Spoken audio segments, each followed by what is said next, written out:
बिस्मिल्लाहिर्रहमानिर्रहीम और अस्सलाम वालेकुम। 20 दिसंबर और पाकिस्तान में जुमे की शाम।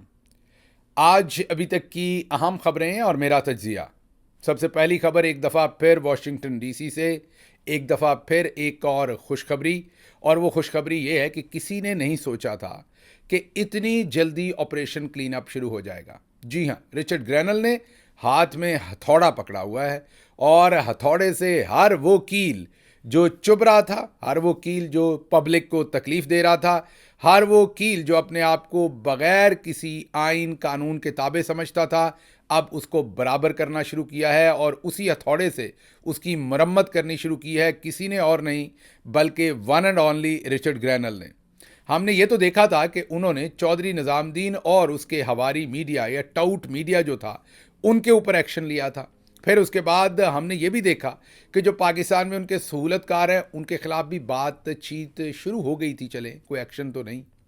लेकिन अब आज जो खबर आपको सुनाऊंगा वो आप हैरान हो जाएंगे कि अब रिचर्ड ग्रैनल का हथौड़ा जो है, जो अमेरिका में मौजूद चौधरी निज़ामुद्दीन के सहूलतकार थे उनके ऊपर भी चलना शुरू होने वाला है। जी हाँ, आप दुरुस्त कह रहे हैं। ये जब सदर ट्रंप के आखिरी दिन थे, 2020 की बात है, तो उस वक्त जो अमरीकी एम्बेसी थी वो भी, क्योंकि आपको पता ही है कि सदर ट्रंप जो हैं उनके खिलाफ अमेरिका की पूरी इस्टेब्लिशमेंट थी और वो किसी सूरत सदर ट्रंप को पहले ही सदर नहीं देखना चाहते थे और उसके बाद तो वो कभी नहीं चाहते थे कि वो सदर रहें। वहाँ पर भी इलेक्शन में धांधली करना या दूसरी चीज़ों के बारे में पहले ही सोच लिया गया था और ये फैसला कर लिया गया था कि हर सूरत प्रेसिडेंट ट्रंप को जो है वो हराना है और सिस्टम से बाहर निकालना है। तो वहाँ की इस्टेब्लिशमेंट के ताबे ही जाहिर है जो अमेरिका की एम्बेसी पाकिस्तान में थी वो भी थी। तो 2020 का ये एक ट्वीट आप देखिए ज़रा। ये एहसन इकबाल जो इनके सबसे समझदार पढ़े लिखे हैं, अंधों में काने राजे आप कह लें, जो सबसे इनका समझदार बच्चा है, ये हरकत उसने मारी थी। आजकल जैसे मुन्ना मुनीब फारूक हरकतें कर रहा है, बिल्कुल उसी तरीके से एहसन इकबाल साहब ने ये हरकत मारी थी। हरकत क्या मारी थी कि उस वक्त उन्होंने ऐसे ट्वीट किए थे जो हम स्क्रीन पर आपके सामने रख रहे हैं कि यकीन नहीं आता था कि ये बंदा किसी पॉलिटिकल पार्टी को रिप्रेजेंट करता है। जैसे मैं एग्जाम्पल देता हूँ, सदर बाइडन ने हमें खासा नुकसान पहुंचाया, साइफर हुआ, सब कुछ हुआ, लेकिन उसके बावजूद इस वक्त तहरीक इंसाफ एक पॉलिटिकल पार्टी है और उनको किसी सूरत भी डेमोक्रेटिक पार्टी के खिलाफ कोई ऐसे ट्वीट नहीं करने चाहिए, क्योंकि कल को हो सकता है तहरीक इंसाफ कभी हुकूमत में हो और उसी वक्त डेमोक्रेटिक पार्टी भी कभी हुकूमत में हो, तो फिर आप किस तरीके से रिस्पॉन्ड करेंगे सबको। लेकिन मैंने आपको कहा ना कि एक तो ये पढ़े लिखे नहीं है, इमरान खान साहब का कहना है ये, और आपके सामने हम रखते रहते हैं कि एक तो ये पढ़े लिखे नहीं है, ऊपर से हम कोशिश भी नहीं करते।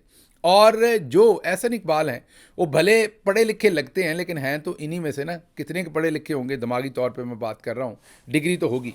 अब एहसन इकबाल साहब ने आओ देखा ना ताओ, जब ट्रंप जो हैं वो ऑफिस से जा रहे थे, क्योंकि उनके मरासम इमरान खान के साथ अच्छे थे और इनकी जो अकल है, जो इनकी सोच है फॉरेन पॉलिसी के अंदर या ओवरऑल भी ज़िंदगी में, इनकी सोच क्या है कि किसी को ख़रीद लो और या फिर किसी की किरदार कशी करो। मतलब अगर कोई ख़रीदा ना जाए तो ये उसकी करैक्टर असैसिनेशन करते हैं।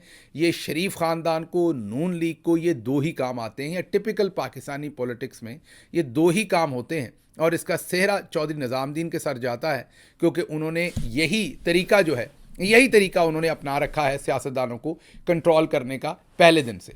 अब चौधरी निज़ामुद्दीन खुद भी यही करते हैं कि अगर कोई उनके काबू नहीं आता उसको डराते हैं या उसको ख़रीदते हैं, अगर काबू नहीं आता तो फिर उसकी करैक्टर असैसिनेशन की जाती है। अब जब सदर ट्रंप जा रहे थे ऑफिस से तो एहसन इकबाल साहब ने यही हरकतें सदर ट्रंप के साथ की। एक ट्वीट नहीं है, बेशुमार ट्वीट है सदर ट्रंप के ऊपर कि एक फनेटिक हैं, सदर ट्रंप जो हैं वो एक लॉ एंड ऑर्डर तोड़ने वाला शख्स है। फिर जब उनके जो मुजाहिरीन थे, जो सदर ट्रंप के इलेक्शन चोरी होने के जो दावे थे उनके बारे में जो वाशिंगटन में मुजाहरा कर रहे थे, उनको भी इमरान खान के जो फॉलोअर्स थे उनके साथ मिलाया, कहा कि ये कज़न्स हैं आपस में, जो ट्रंप के फॉलोअर हैं और इमरान खान के फॉलोअर हैं, ये दोनों कानून और आइन को नहीं मानते। मेन पाकिस्तान तहरीक इंसाफ के ऊपर तो आपने हमला करना ही करना था, इमरान खान पर तो करना ही करना था। ये अपनी डी से निकल के, अपनी कैपेसिटी से निकल के, उर्फ़े आम में अपनी सियासी औकात से निकल कर इन्होंने सदर ट्रंप और अमेरिका पर भी गोलाबारी शुरू कर दी उस वक्त कोई पटवारी बैठा होगा या तो इन्होंने भर्ती करवा दिया होगा, लग नहीं रहा, क्योंकि ऐसा मुमकिन नहीं है कि किसी पाकिस्तानी के पास अमेरिकी एम्बेसी जो इस्लामाबाद में है उसका ट्विटर हैंडल हो। बहरहाल एहसन इकबाल ने जो घटिया किस्म के ट्वीट्स किए उनको उस वक्त की अमेरिकी एम्बेसी ने रीट्वीट किया। उस वक्त शायद सबसे पहले या चंद लोग जो सबसे पहले जिन्होंने इसे पॉइंट आउट किया था वो मैं उस वक्त इमरान खान साहब का स्पोक्स पर्सन था, उनके साथ काम करता था। तो उस वक्त मैंने इस चीज़ को पॉइंट आउट किया कि ये कैसे मुमकिन है कि एक सिटिंग प्रेसिडेंट के ख़िलाफ़, क्योंकि ट्रंप अभी भी यूएस के प्रेसिडेंट थे उस टाइम भी, अमेरिकी एम्बेसी जो है वो ऐसे वाहियात किस्म के ट्वीट्स जो हैं उन्हें रीट्वीट कर रही है। तो ये माजरा सारे का सारा क्या है? उस वक्त एम्बेसी ने कोई जवाब नहीं दिया और उस रीट्वीट को ख़त्म कर दिया था फौरी तौर पर मेरे ट्वीट के बाद।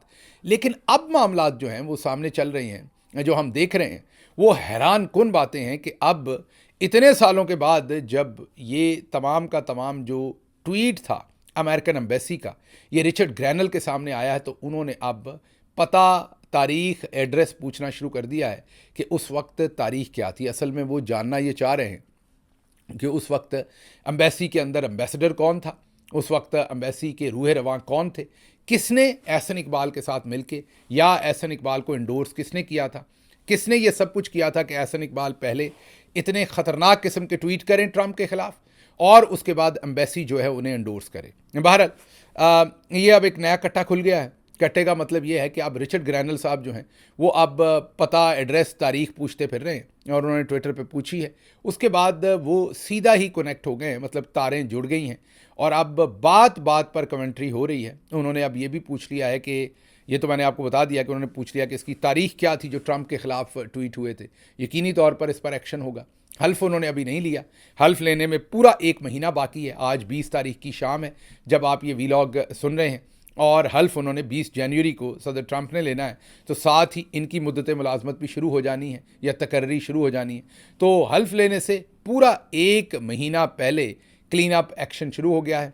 अब आप सिर्फ अपना सीट बेल्ट बांधिए, मेरा मशवरा आपको ये है, जितनी आपने परेशानी लेनी थी काफ़ी ली है, सिट बैक एंड रिलैक्स, क्योंकि इन लोगों ने माजी में जो गंद डाला हुआ है वो सिर्फ पाकिस्तान के अंदर नहीं है, वो पाकिस्तान के बाहर भी है।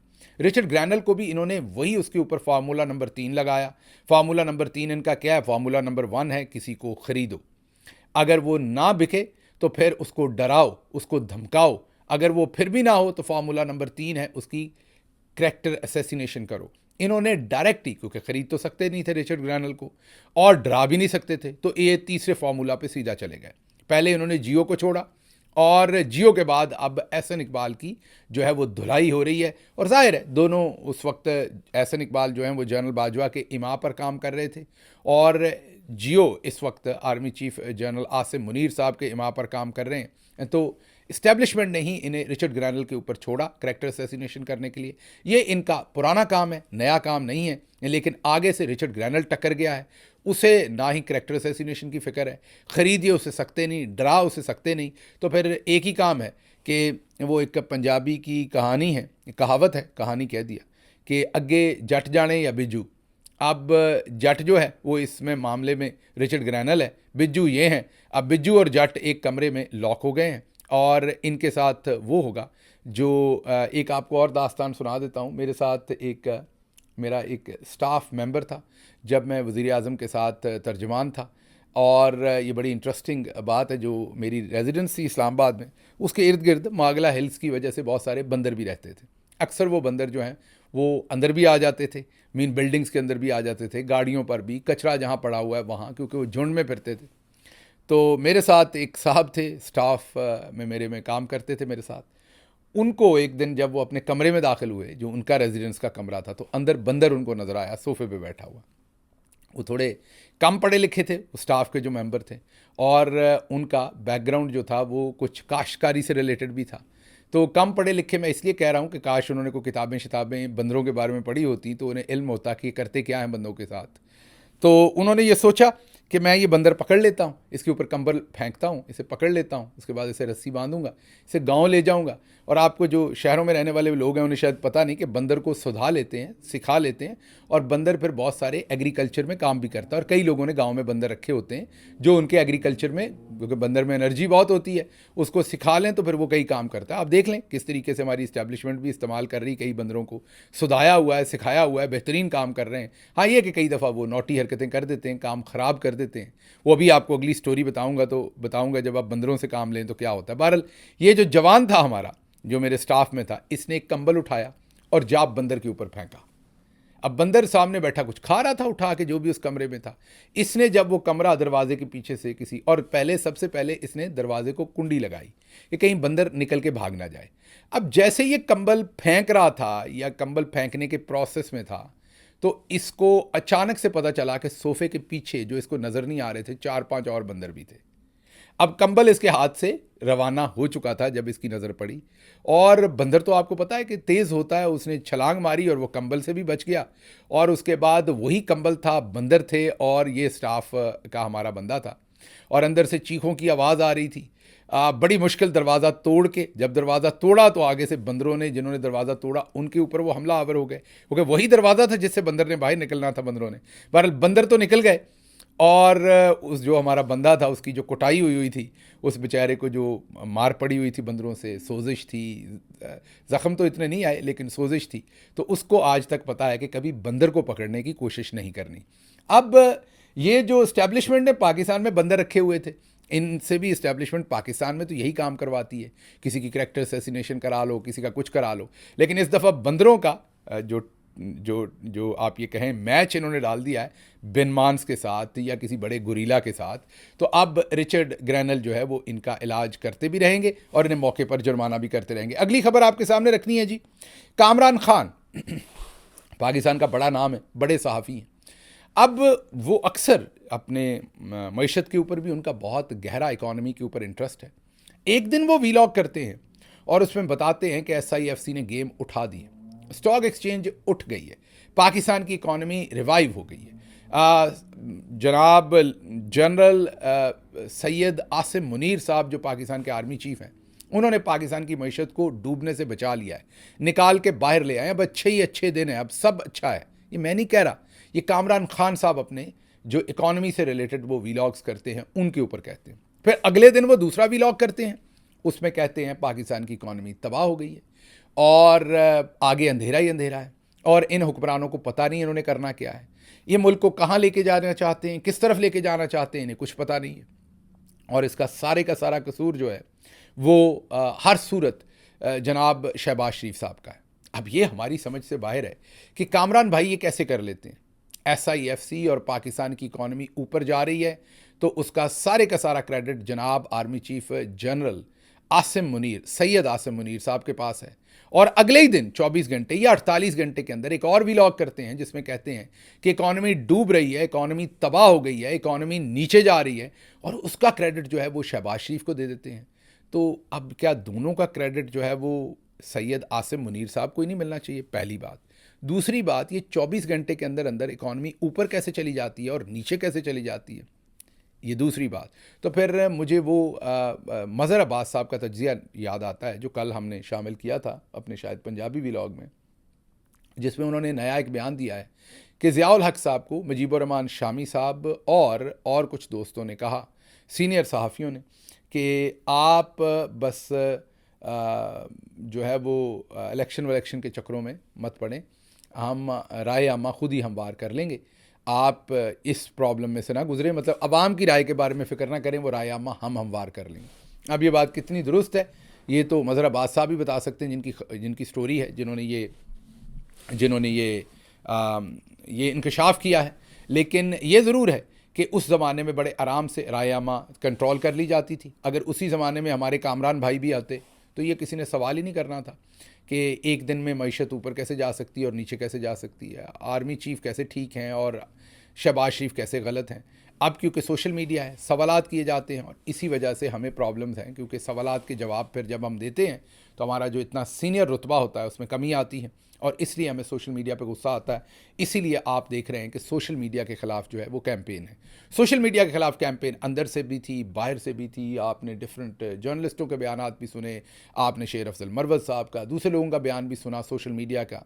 आज इमरान खान साहब ने वाज़ेह पैगाम दिया है और ये जो पार्टी के चेयरमैन गौहर खान साहब है, उन्होंने पूरी पार्टी को बताया है कि इमरान खान अपने सोशल मीडिया के बिल्कुल पीछे खड़े हैं। उन्होंने कहा है वो हमारे हीरोज़ हैं और उनके बारे में जो भी कोई स्टेटमेंट देगा ये पार्टी पॉलिसी नहीं होगी, ये उस बंदे का इंडिपेंडेंट ओपिनियन होगा। और इंडिपेंडेंट ओपिनियन का तो फिर जो भी इंडिपेंडेंट ओपिनियन का, बंदूक का मुकाबला बंदूक से होता है, मतलब कि इंडिपेंडेंट ओपिनियन का मुकाबला भी इंडिपेंडेंट ओपिनियन से होगा। जो देगा उसको सोशल मीडिया वॉरियर बिल्कुल अपने हिसाब से जवाब दे सकते हैं। जो वॉलंटियर्स हैं सोशल मीडिया के, वो जो उनको मुनासिब लगे वो जवाब दे सकते हैं। लेकिन ये आज की खबर हम आपको दे रहे हैं कि इमरान खान ने भरपूर तरीके से अपने सोशल मीडिया के पीछे वो खड़े हैं और उन्होंने फिर दोबारा से पार्टी लीडरशिप को कहा है कि जाकर सबके कानों में से निकाल दें ये बात कि सोशल मीडिया के वॉलंटियर्स मेरे हीरो हैं और मुझे वो बहुत प्यारे हैं और उनके ख्याल में उनके ख़िलाफ़ कोई भी जो भी इखलाक से हटी हुई या कोई भी गलत बात जो है वो ना की जाए। और अगर किसी ने अपना पर्सनल ओपिनियन देना तो पर्सनल ओपिनियन दे, पार्टी के साथ इन मामलात को किसी सूरत ना जोड़ा जाए। इसके अलावा जी अगली ख़बर जो आपके सामने रखेंगे वो ख़बर है कि अली अमीन गंडापुर साहब और मोहसिन नकवी साहब की मुलाकात हुई है और उस मुलाकात की जो फुटेज आई है उसके ऊपर जो इंसाफियंस हैं वो बहुत संजीदा हैं, रंजीदा हैं, काफ़ी सारा क्रिटिसिज्म है। अच्छा, अब इसमें दोनों चीज़ें आपको बड़े गौर से देखनी पड़ेंगी। देखना ये पड़ेगा कि जैसे इसमें दोनों पॉइंट ऑफ व्यू जो है ये आपको सोचने पड़ेंगे और समझने पड़ेंगे। सबसे पहले एक पॉइंट ऑफ व्यू दे देता हूँ। वो पॉइंट ऑफ व्यू ये है, इसकी दो जहतें हैं इस बात की। वो पॉइंट ऑफ व्यू ये है कि ये आप सबसे पहले समझ लीजिए कि अली अमीन गंडापुर जो हैं वो चीफ मिनिस्टर हैं एक सूबे के। पाकिस्तान तहरीक इंसाफ के मेंबर होने के साथ साथ उन्हें चीफ मिनिस्टर के तौर पर रियासत के मामलात भी चलाने। अब वहाँ लॉ एंड ऑर्डर के मसले भी होते हैं सूबे में। आपने पारा चनार देखा है, दहशत गर्दी है बॉर्डर पार, और बहुत सारे मसाइल हैं सूबे के अंदर। बहुत से फॉरेन इन्वॉल्वमेंट से दहशत गर्दी करवाई जा सकती है, जिसके लिए जाहिर है जो लॉ इन्फोर्समेंट की डिफरेंट एजेंसीज़ हैं उनके साथ भी बातचीत करनी है, फ़ौज से भी बात करनी है। वज़ीर दाखिला जो सेंट्रल है, जैसा भी है फॉर्म 47 का जैसा भी है इस वक्त तो वही बैठा हुआ है, उससे भी बात करनी है। तो अली अमीन गंडापुर के ऊपर ये जो तनकीद है कि वो मोहसिन नकवी को क्यों मिले हैं, ये थोड़ी नाजायज़ है मेरी ज़ाती राय में, या कम अज़ कम आप ये कह लें कि ये एक रुख है पिक्चर का कि ये थोड़ी नाजायज़ है, क्योंकि एज अ चीफ़ मिनिस्टर उन्हें हुकूमती जो ओहदेदारान हैं उनसे मिलना पड़ना है, उनके साथ काम करना पड़ना है। ये मुमकिन नहीं है कि वो उनको कह दें मैंने आज के बाद आपको नहीं मिलना, फिर सूबा नहीं चल सकता। हैविंग सेड दैट, ये तो मैंने डिफेंस आपके सामने पेश किया अली अमीन गंडापुर साहब का। अब जो इंसाफियंस कहते हैं उसमें भी वज़न है। वहाँ पर अली अमीन गंडापुर साहब को थोड़ा सा सोचना चाहिए और थोड़ा सा, पहली बात में मैंने उन्हें जस्टिफाई किया है, उनकी सपोर्ट की है। दूसरी बात में मेरी उनसे दरख्वास्त होगी कि वो अगली दफ़ा जब मिलें तो अपने मीडिया को थोड़ा सा मोहतात करें, क्योंकि इसमें अली अमीन गंडापुर का कसूर नहीं है, लेकिन असल में जो पाकिस्तान की मिलिट्री इस्टेब्लिशमेंट है वो इन ऑप्टिक्स को कैसे इस्तेमाल करती है, कैसे बेचती है, ये आप में से शायद किसी को ना पता हो, लेकिन वो करते हैं। अब हुआ क्या है? हुआ ये है कि जब अली अमीन गंडापुर को मोहसिन नकवी मिलने गए हैं तो वहाँ गाड़ी के करीब उन्होंने एक दूसरे को रिसीव किया है। ये तो एक, मैंने आपको कहा, प्रोटोकॉल की बात है, एक हुकूमती काम की बात है। उसके बाद वो अंदर आए हैं, वो सारे रास्ते की वीडियो बनी है। अब इस सब की वीडियो बनना ज़रूरी नहीं थी, वो रिसीव करें, उनके साथ मीटिंग भी करें, लेकिन जब ये वीडियो बनेगी कि चीफ मिनिस्टर जो हैं वो इंटीरियर मिनिस्टर को रिसीव करने के लिए गाड़ी तक गए, इसकी वीडियो बनना ज़रूरी नहीं है। लग ये रहा है कि या तो ये मोहसिन नकवी का अपना मीडिया ये सब कुछ करता है जानबूझ के, या फिर जो अली अमीन गंडापुर साहब का मीडिया है वो ये सब कुछ करता है, जिसमें अली अमीन गंडापुर उनके साथ चल रहे हैं, उनको लेके जा रहे हैं। जाहिर है वो एक मेहमान के तौर पर उनकी मेहमान नवाजी करने की कोशिश कर रहे हैं। लेकिन हैविंग सेड दैट, आपको ये भी सोचना है कि डी चौक में इसी शख्स ने कहा कि गोलियों का एक छट्टा आएगा और सारे भाग जाएंगे और गोलियां चलाएंगे और ये करेंगे, और फिर जाहिर है जो लोगों की वहाँ शहादतें हुई उसमें ये शख्सियत शामिल है। मोहसिन नकवी के हाथों पर, मोहसिन नकवी के दामन पर इन खून को, ये तमाम शहीदों के खून के धब्बे हैं। तो इस तरह अली अमीन गंडापुर साहब को इनके साथ बिल्कुल, जैसे मैंने कहा, मिलना पड़ना है, मजबूरी है, लेकिन उनकी बॉडी लैंग्वेज स्टिफ हो सकती है, वो बहुत फॉर्मल हो सकते हैं, उनकी ये वीडियो फुटेज बहुत लिमिटेड हो सकती है या ना ही हो, بہتر تو ہے کہ کوئی ویڈیو فوٹیج بنے ہی نہ, اور اگر بنے تو بہت لمیٹڈ بنے. تو اس میں انصافیئنس کا جو پوائنٹ آف ویو ہے اس کو بھی شامل کرنے کی ضرورت ہے, اور اس کو دیکھنے کی ضرورت ہے, اور اس کے مطابق تھوڑا سا اپنے اسکیجول کو اور ساری چیزوں کو, کیونکہ لوگوں کو دکھ ہوتا ہے, لوگوں کے اپنے شہید ہوئے ہیں, ان کو دکھ ہوتا ہے کہ جب یہ لوگ جو شہید کرنے والے ہیں ان کو اگر ہم اس طریقے سے ملتے ہیں. خبریں اور بھی تھیں لیکن مجھے یہاں سے اجازت دیجیے. اللہ آپ کا حامی و ناصر ہو. پاکستان زندہ باد.